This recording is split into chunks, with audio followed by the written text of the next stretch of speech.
I can't believe most mechanics and DIYers don't know how to check their motor oil properly, or even change it for that matter, and I can prove it with the owner's manual. That's right.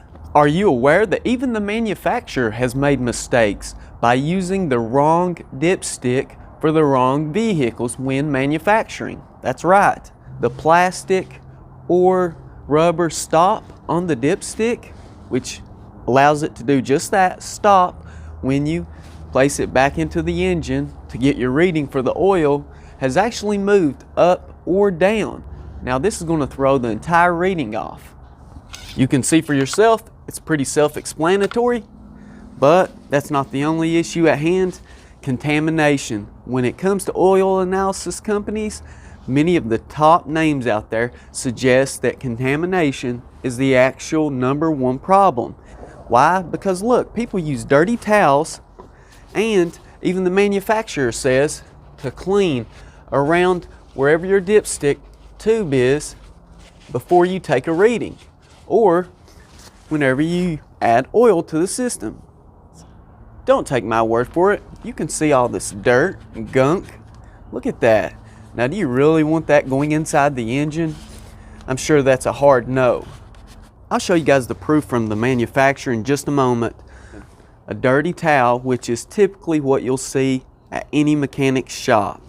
Now, he's going to reuse this old dirty towel most of the time. Then he's going to pull your dipstick out, check your oil. He's actually going to use this to wipe down everything, as if that's not going to leave plenty of sand, dust, dirt, and debris. Yeah, you really want that wiping against that dipstick? I don't think so. What you do want is to wipe it down, and this is what I mean. People don't even know how to check the oil. The first thing to do before checking your oil is to clean around the dipstick tube. This way nothing falls in. Next, you'll start the vehicle, allow it to reach operating temperatures.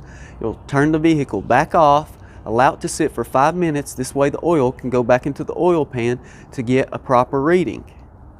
The majority do not even drain all of their motor oil. Why? Because they're using a jack, and this moves all of the oil to a particular side. Even the manufacturer says this needs to be on level ground for the vehicle to drain the oil.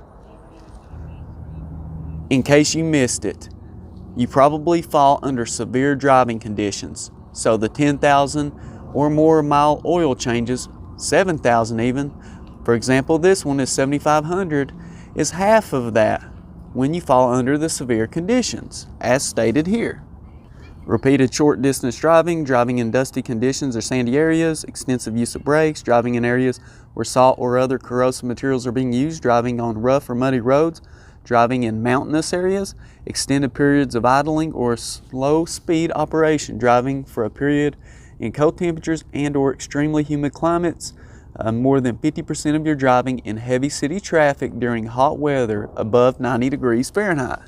As you can see, this concludes that the following items must be serviced more frequently on cars normally used under severe conditions referred to the chart below. And you can see the engine oil is included. As I stated before, checking the engine oil level. Be sure the vehicle is on level ground. Start the engine and allow it to reach normal operating temperatures.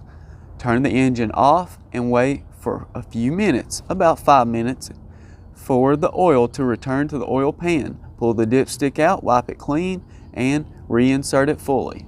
Pull the dipstick out again, check the level. The level should be between full and low. You can see we do have the recommended lubricants and capacities. This is really important to check because you want to make sure that you aren't overfilling the motor oil. That's why I use a container that actually measures the oil once I drain it. This way I know if everything is properly calibrated. Check this out as well.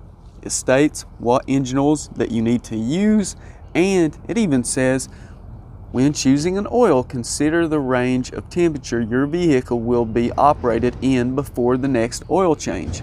Proceed to select the recommended oil viscosity from the chart. You can see right here, caution. Always be sure to clean the area around any filler plug drain plug or dipstick before checking or draining any lubricant. This is especially important in dusty or sandy areas and when the vehicle is used on unpaved roads. Cleaning the plug and dipstick areas will prevent dirt, grit from entering the engine and other mechanisms that could be damaged.